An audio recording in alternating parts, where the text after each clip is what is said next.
राधे राधे दोस्तों, पौष माह की कथा में आज हम आपको एक संत त्रिलोचन जी की कथा सुनाएंगे। यह एक सत्य कथा है। संत त्रिलोचन जी घर में वे दोनों पति पत्नी ही रहते थे। प्रभु के भक्त तो अद्भुत होते ही हैं, तभी तो उनकी संतान न होते हुए भी वे प्रसन्न रहते थे। उनका सारा समय संतों की सेवा, गौ सेवा, ठाकुर जी की सेवा में ही बीतता था। ऐसा ही जीवन उनका बीत रहा था।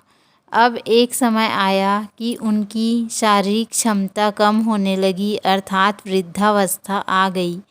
तब अब उनको चिंता सताने लगी कि यह सब सेवाएं कैसे चलेंगी। ऐसा क्या किया जाए कि यह सेवाएं सुचारू रूप से चलती रहें। भक्तन अर्थात उनकी पत्नी भी बूढ़ी हो गई थी, वह भी सेवा करने में असमर्थ थी। अब एक दिन माला फेरते हुए त्रिलोचन जी को यही चिंता सता रही थी कि सेवाओं का क्या किया जाए। तभी प्रभु बिहारी जी, जगन्नाथ जी, श्री हरि भगवान ने ऐसी लीला की कि क्या कहें। प्रभु स्वयं आए, फटे हुए जूते, 15-16 वर्ष की उम्र, सिर पर पीताम्बर, जूते फटे हुए थे, उसे घसीटते हुए आ रहे थे। एक हाथ में डंडा भी लिए हुए थे। त्रिलोचन जी के कानों में जब जूतों की आवाज़ आई, तब उन्होंने देखा एक 15-16 साल का बालक, सुंदर मनमोहक चेहरा, लेकिन कपड़े फटे, जूते फटे हुए। तब उन्होंने कहा, बेटा कहाँ से आए हो? तब प्रभु बोले, कोई एक स्थान हो तो बताएं। तब त्रिलोचन जी ने कहा, जैसी प्रभु की लीला। उन्होंने सोचा कि वह अनाथ है, उनके माता पिता नहीं हैं। तब त्रिलोचन जी ने पूछा, काम करोगे बेटा? तब प्रभु बोले, हाँ क्यों नहीं करेंगे, काम ही तो ढूंढ रहे हैं। तब संत बोले, यहाँ तो मैं गौ सेवा, संत सेवा तथा ठाकुर जी की सेवा करता हूँ। तब प्रभु ने कहा, यही तो करते हमारा जीवन बीत रहा है। तब संत को हंसी आ गई। उन्होंने सोचा कि 15-16 साल की उम्र में कैसी बड़ी बातें कर रहा है। तब संत जी ने कहा, तुम तो बहुत योग्य प्रतीत होते हो, फिर क्यों रोजी रोटी के लिए भटक रहे हो? तब प्रभु कहते हैं, हम में भी दोष है, इसीलिए हम भटक रहे हैं। तब संत जी ने बोला, वह क्या? तो प्रभु बोले, हम खाते बहुत हैं। तब संत जी बोले, कितना खा लेते हो? तब प्रभु बोले, 5 सेर कोई खिला दे, या पेट भरने वाली बात है तो 7 सेर खा लेते हैं।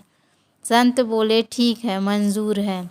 अब प्रभु बोले, एक दोष और है, यदि हमें कोई पेटू बोले या ज़्यादा खाने वाला बोले तो हम ठहरते नहीं हैं, चले जाते हैं।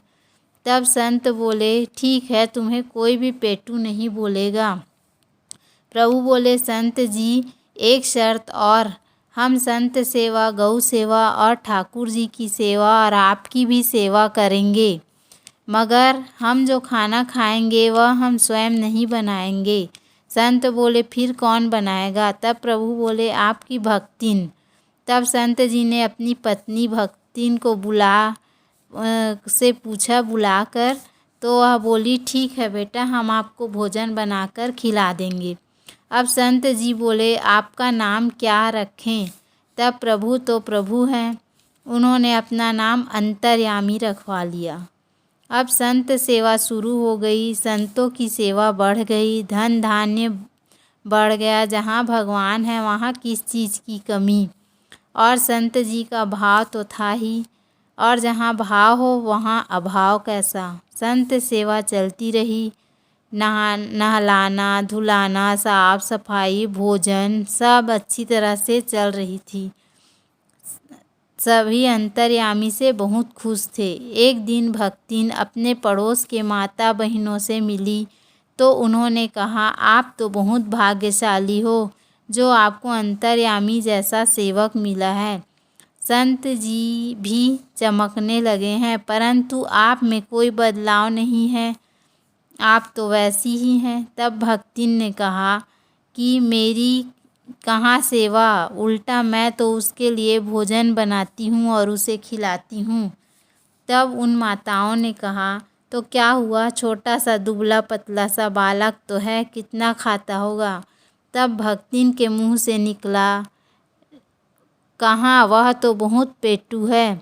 इतना सुनते ही अंतर्यामी अंतर्ध्यान हो गए।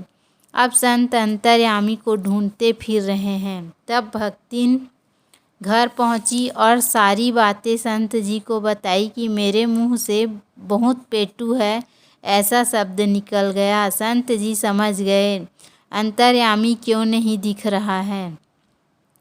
अब संत जी रोने चिल्लाने लगे, अंतर्यामी वापस आ जाओ, नहीं तो मैं मर जाऊंगा।